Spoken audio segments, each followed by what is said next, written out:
Greetings, and here is the video for Seminar 5 about research, analytics, evaluation and reporting. So topics this week, first of all, marketing research. We're going to talk a little bit about research, how to do research online and what the important things are. Digital marketing performance evaluation, web analytics and measures. We're going to look at A/B testing and then social media analytics. But let's start with digital market research. And I think before we really get into this, we've got to take a step back and stop and think about what is a theory and what is the importance of theory. When we talk about theory on a day-to-day basis in layman's terms, then we say things such as, like I have a theory, or hypothetically, or which means that you have, it's a guess, it's a superstition or a proportion, you have a hunch about something, and let's say like I have a theory.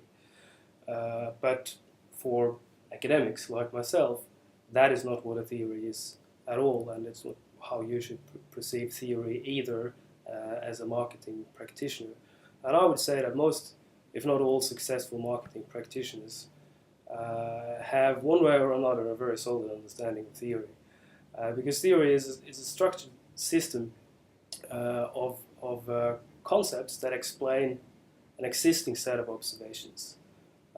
And the end goal here is that we can eventually use the theory, which is what's happened in the past, that we have observed and measured, in order to predict future observations. And of course, the purpose of doing this is that it makes us capable of saving time and money, and be more effective and efficient eventually. So let's look at the phases of theory development. So if you're more interested in this, you can read my book, Social Marketing and Behavior Change, Models, Theories and Applications. So this is mainly where I've taken this from. The first phase of theory development starts with the definition. It is important that we actually know what we're talking about. So we start off from a common ground, so you have to explain the how and the what. Because before we can predict anything, we really need to properly explain the characteristics of the phenomenon that we have in question here. So I'm using an example from one of our guest researchers that visited Monash, Thomas Robert from Germany. And he studied the concept of drip pricing. Drip pricing, so we have defined that here in many industries. Sellers advertising a low price, and so give you a low price first, and then they reveal surcharges sequentially as you go through the buying process. Then there's shipping, there's handling, and there's other costs associated with it. That's what drip pricing is. So it's the clear definition of what is meant by drip pricing, which is the start of the theory development. The next step is to define the when and the where this theory applies, or the domain of the theory. Where does this theory actually apply, and what influences it? So in terms of drip pricing here again, it's particularly common amongst online retailers. So they advertise part of the product up front, and then additional surcharges are discovered later. If any one of you have booked flights with Virgin or Jetstar, for example, as you go through a very lengthy booking process, you find more and more surcharges and extras that comes throughout that process, and there's been lawsuits against them as well. And the reality is that many consumers purchase at this retailer, even if the prices ends up being higher compared with an honest competitor that included all surcharges up front. So those who advertise a price that is lower than what it's actually going to end up being at the end, a lot of people still buy their product, which obviously you're not getting the best deal, but this still happens. So it's interesting. Why does this happen? And which means that we've got to investigate this further, which is what my colleague Thomas did. So that's the domain, the when and where does this happen. So online is one example of that. Then you want to start looking into, so this is the next level of theory developments. Look into the relationships. How and why does this relationship exist? And that's when we look at the relationship between different variables in order to accurately describe how you can predict an outcome. And in terms of drip pricing, Thomas found out that some people have low expectations that extra surcharges will actually come, while others have high expectations of surcharges. Some consumers are more suspicious, if you want. And those that have low expectations, once they have invested the time, filled in their details and given their address and gone all the way to the end, then there seems to be a lock-in effect, and 30% of customers don't want to switch and buy a cheaper offering because they feel that they're already invested in it. So that explains some of the how and the why in this example, which is about understanding relationships. And once we have all these three levels, that's when we can start predicting and explain what you should, would, could do. Obviously, you may use this 30% lock-in effect to continue your drip pricing. So it depends on how you're going to use this finding and this development of theory. Or a competing retailer, if you're a competing retailer, you may raise awareness of the high level of surcharges that your other competitors are using, and actually say that this is actually all the costs up front here. It's an easy checkout process, and there are no hidden fees and charges in here, so you can use that to your advantage in order to attract more customers. So that was just one example, but as we can see, there are levels of theory development, and you need to have it, what you are looking at, clearly defined. You need to understand the domain, and you need to understand relationships before you can make these predictions, which is, as a marketer, what you really want to do. You want to be able to predict. So your strategies put into place, you want to be able to predict how things will go in the future. Now, conventional marketing research. As you know, there's two broad types of data. It's primary and secondary. And then we have, for primary data collection, there's different methods of data collection. Running interviews, qualitative interviews, is quite often used in the early phases when you want to define something. So if you have a new concept, something that you don't know much about, but you don't have a definition. It's this fuzzy stuff that you think this is interesting area, but you don't have a definition, then perhaps interviews will be a good way to go. Surveys is about quite often understanding domains, when and where, how things work, while experimental research, which is where you get people in front of a computer, for example, and give them certain options up front, is about experimentation, and you try to understand relationships. Now, online marketing research, obviously, not that different from conventional marketing research, but there are many benefits with online. So this started here from eMarketer. It's a bit old, but I think that the percentages may have changed, but these areas of the benefits of doing research online still hold. So it saves you time, it saves you money, and you can use multimedia. So it's easier for you to, when you have a survey online, to include images, videos, web pages, and stuff like that, which is much harder to do, especially videos in a paper survey. So that's a bit difficult. You have access to complex target groups online, international respondents, and big samples are possible. And also more flexible formatting. So if anyone, you fill in a paper survey, and sometimes it says, if you answer no on question 46, please skip to question 56. And then you've got to flip pages, and it's book. Online, of course, that's much easier to skip patterns like that. So different types of online surveys. You may be familiar with pop-up surveys, so it could, for example, be at a checkout, or after you've asked for some customer help, for example, and you go to the checkout, and then they want some feedback. Now, response rate's normally quite low. It could be annoying, but at the same time, it's quick and it's cheap.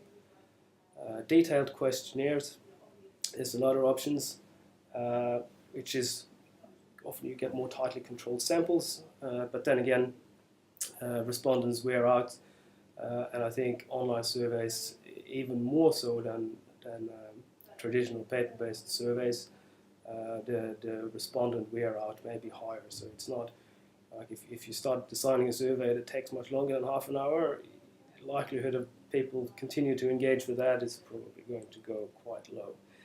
At least that's my experience as a researcher.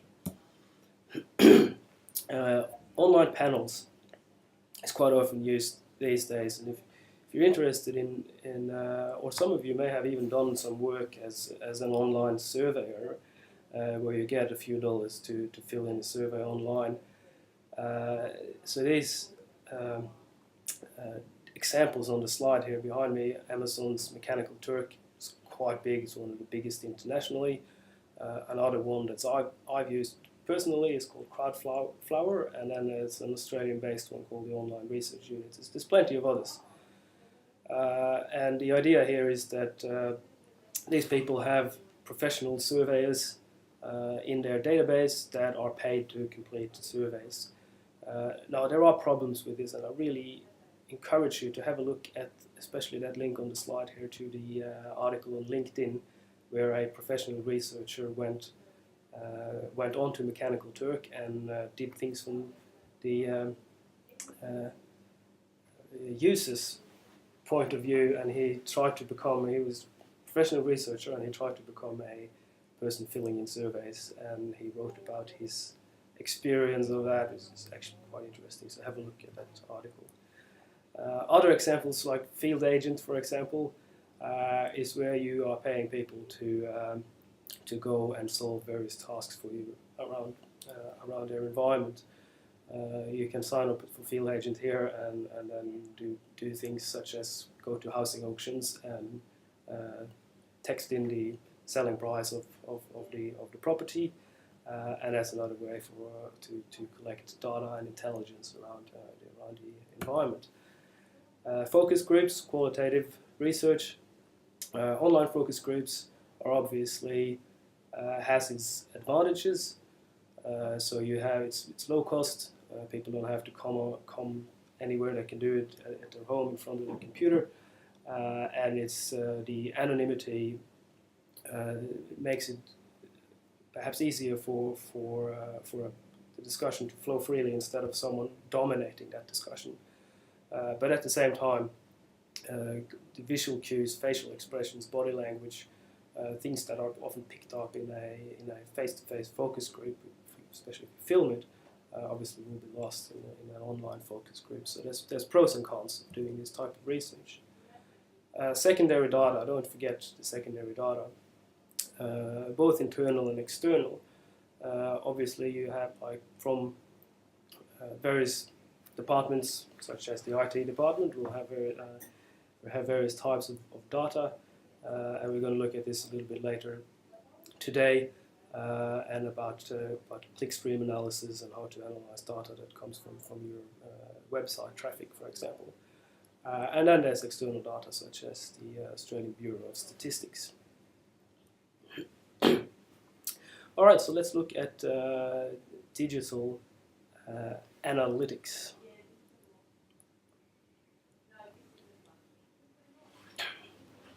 Now, here's a paper from Gurman and colleagues, 2013. It's part of your recommended readings that looks at the impact on marketing analytics. And they, in their study, they found that firms that are favorable towards marketing analytics do overall perform better than those that are not favorable towards marketing analytics. And this is particularly in situations where competition is high, so in highly competitive markets, and when customers' preferences is changing rapidly, then analytics is even more important. It sort of makes sense. If there's a lot of competition, then there's a lot of customers switching between brands and between producers, and as such, it's more important to understand the consumers. And when consumers' preferences also are changing rapidly, then it's more important to understand these changes, and analytics can help you to do that. But in order to requirements for successful analytics development, you need support from the top management, you need a culture that supports analytics, and you need to have appropriate data. Not all data is appropriate for analysis. You need support from your IT department, and you need analytical skills in general. And these factors are all important in order for the business to successfully employ analytics. And if you look at the census report from your readings earlier this semester, you can see there's a trend of some businesses actually using social media less. And part of that could be because they don't find it useful. They can't analyze the effect that it has, and some of these problems could be addressed because they don't have a culture that supports analytics, they don't have the appropriate skills, and they don't have support from the top management and their IT departments. Now, Bob Napier, the Chief Information Officer from HP in the 60s, he made the famous statement: if you can't measure it, it doesn't exist, or you can't manage what you can't measure. There's various variations of that quote, but basically what he's on about is that you really need to be able to measure the things that you're trying to manage as a marketer. So levels of this, obviously you have the performance management system, which is the overall system for the management system for the business. It's the process to evaluate and improve the efficiency and effectiveness of an organization and its purpose. And from there, you will have a performance measurement system, which is the process in which metrics are defined, collected, disseminated, and at the end actioned. And one such performance measurement system could be a clickstream analysis, which is where you are analyzing how people are ending up on your website, where did they come from, what are they clicking on the website, how long are they spending on various types of pages on your website, why do they exit your website, and so forth. So it's understanding and analyzing that stream of clicks in through your website environment. So we're going to look at this in a bit more detail.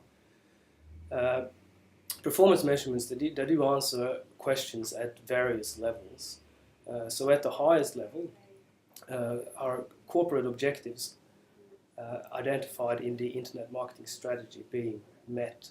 So you have an internet marketing strategy, and actually that should be obviously derived from the corporate objectives, what the organization is trying to achieve overall. And then are the marketing objectives defined in the internet marketing strategy and plan achieved. Marketing objectives obviously is below the corporate objectives. So this is what is the organization trying to achieve, what is your objectives with the marketing to achieve these corporate objectives. And then of course below there you have the marketing communications objectives, and finally how effective are the different promotional techniques that you use to attract visitors to your site, which is the lowest level. Now, when you design a website, it's important that you design that for analysis techniques. Those of you who are doing a brand me assignment may think about, if you're setting up a website, whether or not you can actually set up that website for analysis techniques. If you just have one huge page where you put all the information in, it's very hard, if not impossible, to do any sort of clickstream analysis. So you've got to break long pages into different parts. So it's important that you develop your website, put it into different pages that is clearly labeled and sliced up in a way that makes sense, so that you can actually figure out and know what type of information on your website is people looking at and what are they not looking at. So obviously, as you group content by audience type or by buying decisions.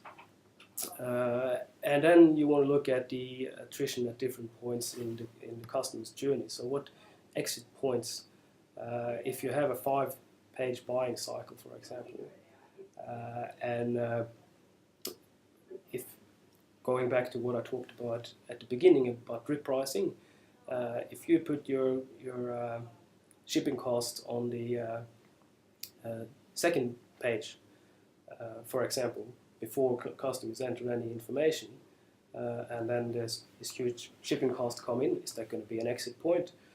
If you make them fill in all the information first, and then you give them the shipping charges at the end, will they exit at that point? And so forth. Now, A/B testing. So have a look at the source here, this article from Smash Magazine that talks about A/B testing. A/B testing is basically when you create two versions of your website, version A and version B, and then people that visited the website are randomly distributed, so they'll see version A or they see version B, and whether or not you're looking at them signing up for a service or perhaps buying a product, and after a while, after a few people have gone through the site, you'll get data that says that people that were shown version A and people that were shown version B were making X amount of sales at the end of it, and then you can figure out which one generated the most sales or sign-ups or whatever it is that you want to measure, and that will be the best version of the site. So what do you test for in A/B testing? Well, you can look at the buttons, the call for action, like the big button that says purchase now, for example. So the wording, the size, the color of the button, the placement on the site, and so forth, that you can play around with and see which one will lead to the better outcome. You can look at the headlines or the description of the product. You can look at the length of the form and the types of the fields, the layout, the style of the website, the product pricing, promotion offers, images that you used on the landing and product pages, amount of text on the page, as long as it's short. Perhaps also look at your drip pricing option. Are you going to have full price shipping included up front, or are you going to have that coming later through in the process? So there's many other things that you can test in an A/B testing. It's commonly used, something that you need to know about. Now, moving on, let's look at internet marketing matrices. So you're going to look at 5 different areas of marketing matrices. First of all, we got channel promotion. So we're talking channel promotion is the source of visitors, or the referrer. So how did people end up on your website? So it's a measure that assesses why consumers are visiting your site. Was because they saw an ad, Google ads, for example, or were they referred from a different site to your website, and so forth. How did they get there? So key measures to look at is the percentage of referrals. So how many percentage of your customers came from a particular referral, because you may have had a Google ad, for example, that you paid money for. what's the percentage of the customers that came to your site that came from this particular source. And then you can look at cost per acquisition. How much did you pay for this Google ad, and how much did the people that clicked on from your Google ad to your website, how many of them made a purchase, and how much did it cost you per acquisition, per customers, how much did you have to pay for your Google ads, and what was the contribution to sales based on the ads that you had out.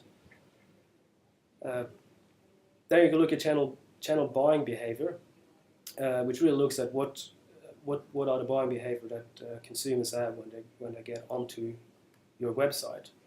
What content do they access, when, how long, and what's the outcome of the visit.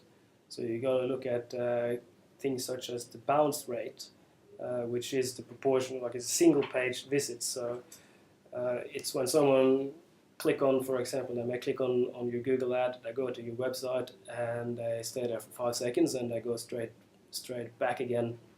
So they click the back button on their browser, and so that's not really a visit on your website. So that's a single page, it's a bounce. So you got to look at the rate of bouncing. And then you can look at the proportion of homepage view versus all page views. How many are just looking at the main page versus so many are looking at all the other pages. And then you want to look at the stickiness of various types of pages. It has to do with how long do people actually stay on a particular page. Obviously, you want to have sticky pages on a sticky website. You want people to engage and stay there for a long time. How much time do they spend on each page? And then you look at repeats, visitor sessions versus the number of visitors. So how many of your customers are actually coming back and looking at your site several times. Satisfaction has to do with how you measure or how satisfied customers are with your website, which is often measured through surveys, customer satisfaction indexes. So that's what I talked about. For example, the pop-up surveys can be used here, or email responses and so forth. The ease of use, site availability, and these measures are often benchmarked with the industry. So you're looking at a satisfaction rate that is within the benchmark of what other your competitors are achieving within your industry. Channel outcomes you may also want to look at. So the number of sales, the number of leads, the conversion rates, the number of sign-ups, etc. So key measures here is conversion rate, for example. So how many customers that came or visitors that came to your website actually ended up making a purchase. So you have a very popular website, but you're making very little money on it. And how can you then improve your conversion rate?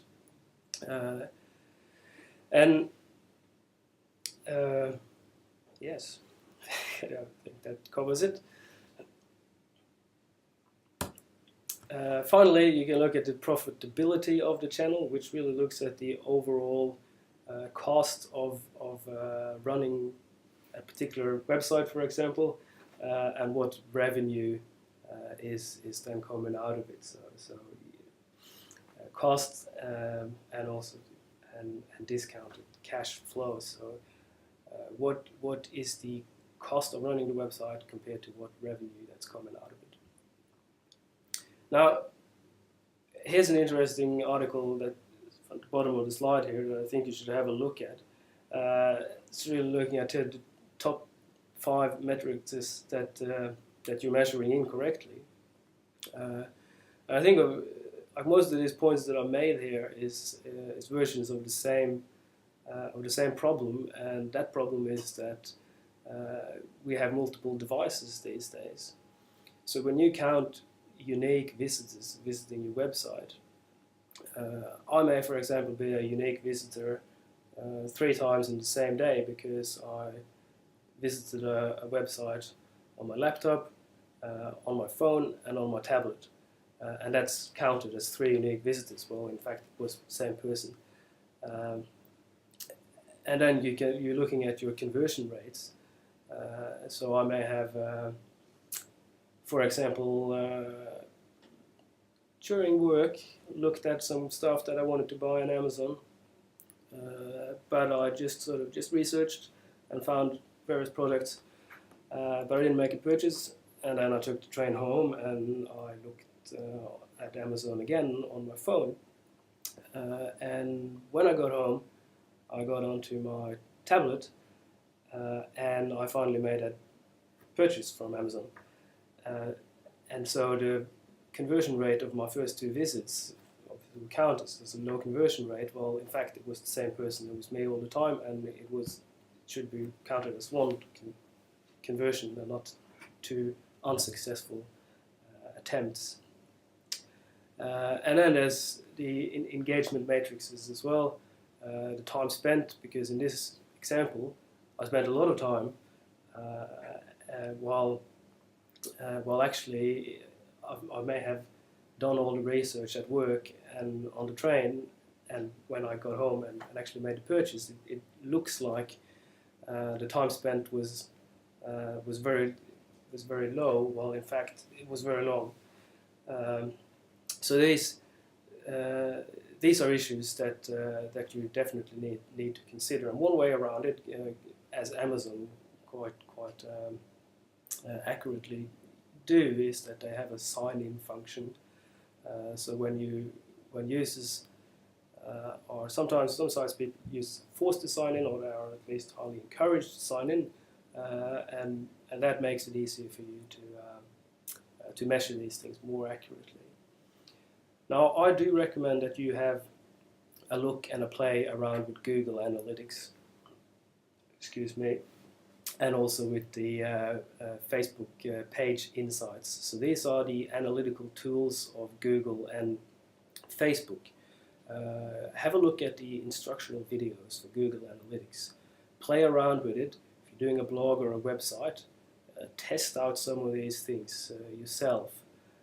So these are practical hands-on things that I'm not going to teach you how to do, but by all means you are highly encouraged to have a look at it. Here's a video that you can watch as well that looks at these things in a bit more detail. It's a good start. Now, on social media, it's important that you measure what actually matters. So you've got to look at your growth and engagement matrix.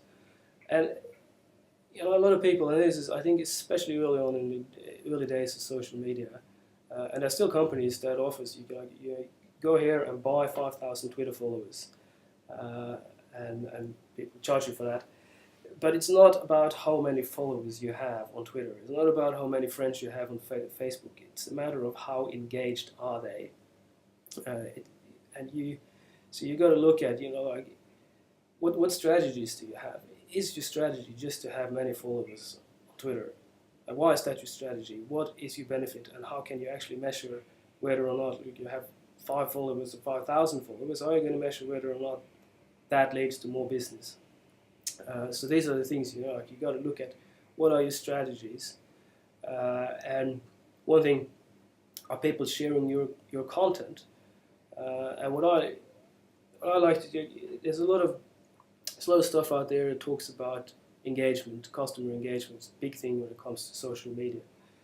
My argument is that when people start sharing your content, retweeting, forwarding things, that's actually a matter of socialization, which is much deeper than just having them following you, because you can be engaged, you can be a passive follower, but when you are forwarding content, retweeting, reposting on Facebook, you are socializing that particular consumer, and that's much more valuable because they are spreading, it's word of mouth, they are spreading it on your behalf, and that's what matters, how engaged, not how many.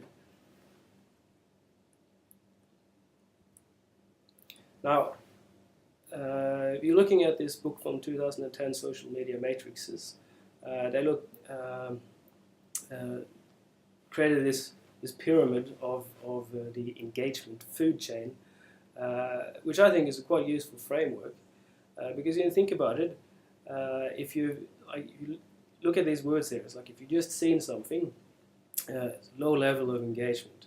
Well, you may have saved it, you may have rated it, you've repeated, you've commented, you clicked, you interacted, you purchased, and finally at the top you recommended. So it's even just one step further than actually making a purchase. You make a purchase and then we're happy with this product, but we actually actively go out there and recommend it. That is at the top of the engagement food chain, and that's really, that's when the customers are starting to do this marketing job for you, and that's what you're interested in, not just how many people have seen your ad. It's not as important as how many people has actually recommended your product to their friends and family.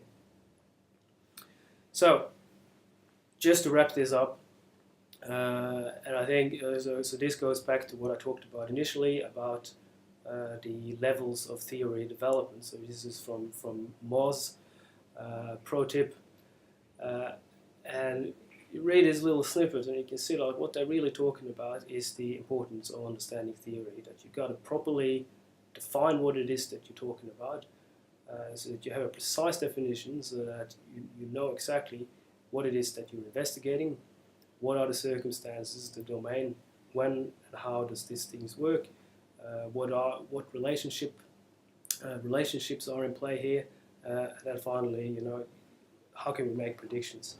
So it's a matter of using a known set of observations. It doesn't mean that you have to do the research. It just means that you need to understand that, well, these are the things that has worked in the past. That is your theory. Most of the time you have these 3 levels, defined domain relationships, laid out for you already.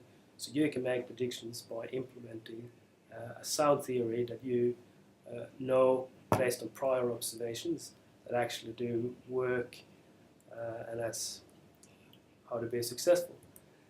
Next week we're going to talk about mobile technologies, which is another very important topic.